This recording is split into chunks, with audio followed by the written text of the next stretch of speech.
Y a pesar de que los republicanos los habían internados y llegaban como refugiados políticos y los trataron como prisioneros. Y a pesar de eso, miles de ellos se alistaron voluntarios en el ejército francés para seguir luchando para la democracia contra el fascismo.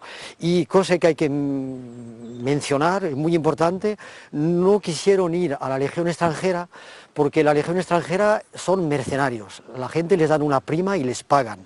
Y se alistan para 3 años. Y ellos dijeron, nosotros vamos gratis y para lo que dure la guerra. Nosotros hemos rehusado la Legión extranjera.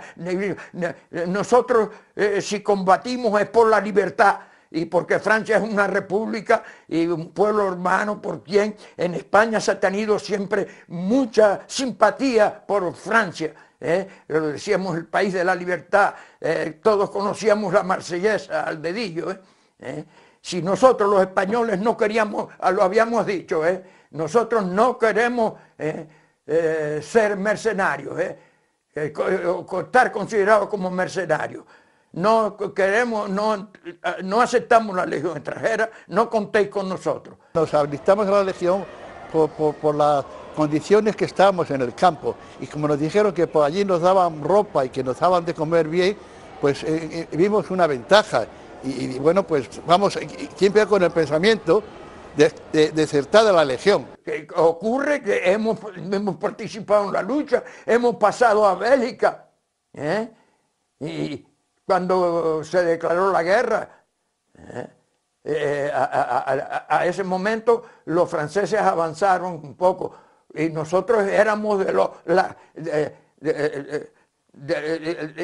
regimientos de choque.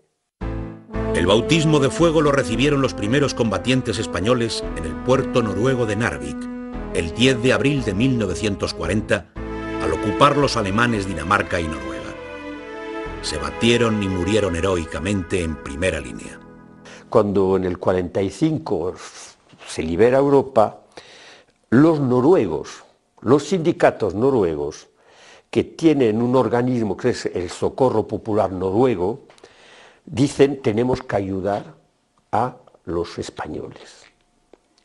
¿Y cómo nos van a ayudar? Creando un comité de ayuda que llaman el Comité Narvik. Porque los noruegos saben que en el cementerio de Narvik el 90% de las tumbas son apellidos españoles. Son españoles que se enlistaron para salir de los campos en la Legión y que llevaron los ingleses a morir a Narvik. La ofensiva alemana contra Francia cogió por sorpresa a unos 10.000 españoles que se encontraban trabajando en la frontera franco-belga y en la línea Maginot, y que no dudaron en enfrentarse a los Panzer alemanes, convirtiéndose en carne de cañón por la incapacidad de los mandos galos, en su mayoría reservistas. Yo lo puedo decir, en ese caso la inmensa mayoría eran españoles, españoles acostumbrados a la guerra. Ya en España ya conocíamos a los alemanes, sabíamos cómo la manera que tenían de actuar y en fin, teníamos más facilidad para escapar de esa gentuza, porque canalla más grande, infamia terrible, un pueblo que se ha dejado dominar y que ha simpatizado, caramba, porque hay que decirlo. Los alemanes eran hitlerianos. La inmensa mayoría, hay que decir las cosas como son. La inmensa mayoría eran hitlerianos, a Hitler lo tenían como un dios, ese hediondo, asqueroso, algo, qué pretensiones. Los 20.000 españoles que cubrían la retirada de los aliados, acorralados en Dunkerque, fueron los últimos en abandonar el puerto. La mayoría murió en los bombardeos o fueron hechos prisioneros. Los 5.000 que consiguieron llegar a Inglaterra fueron internados en campos de concentración. Ese fue el pago que dieron a su heroico comportamiento. Hasta el final de la guerra no fueron liberados. Desde el primer momento los alemanes negaron a los combatientes rojos de España el estatuto de prisioneros de guerra. Y al igual que a los judíos, los deportaron a campos de concentración y de exterminio. El armisticio entre Francia y Alemania se firmó el 22 de junio de 1940, por el que los nazis mantenían ocupadas 2/3 partes del territorio galo. El mariscal Pétain fue elevado a la jefatura del Estado y desde la pequeña ciudad de Vichy gobernaba lo que los colaboracionistas con los nazis llamaban la Francia libre. Desde ese momento cambiaría trágicamente el destino de muchos exiliados españoles. Un día vino el alcalde de allí y la gendarmería y diciéndoles a Federica y que no sabían que tenían allí un exministro de la República, que nadie se lo había dicho y que eso no podía ser y que ellos estaban, bueno, allí, un jaleo. Yo le había dicho a Federica, cuando los vi que venían, ponte debajo de la cama, para que no te cojan.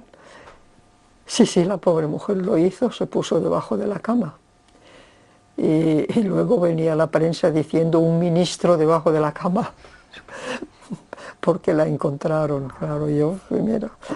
Allí nos cuestionaron a todos, vieron que en el fondo, aparte de Federica, pues hacíamos todos más o menos el tonto y que no sabíamos nada y que eso. Y al abuelo sí le preguntaron, el padre de Federica, le preguntaron qué era él y qué ideas tenía. Dice, yo soy anarquista, así, net. Yo digo, abuelo, ¿no podías encontrar otra cosa? Bueno, la cuestión es que aquellos más o menos les hicimos compasión, se marcharon. Pero es que vinieron los segundos y aquello ya no había dónde salirse, ¿sabes? Allí los cogieron. Los alemanes pedían mano de obra a los franceses. Los franceses, voluntarios franceses, no encontraban y entonces echó mano a esa cantidad de miles de hombres que estaban sin defensa, podemos decir, porque nada nos protegía, y los enviaba. Primero venían reclutadores, que iban para la vendimia, como otros para otros trabajos y demás, pero aquello era mentira. Todos los concentraban en el campo de Adler.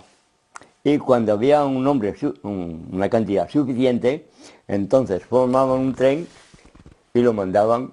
Unos han ido a la Rosella, otros han ido más lejos, a bases submarinas, que era lo principal que empezaban antes de hacer el muro del Atlántico. En las posesiones francesas de África del Norte, estos grupos adquirieron carácter disciplinario, ya que a ellos fueron a parar unos 3.000 españoles, considerados como los más indeseables, en su mayoría políticos.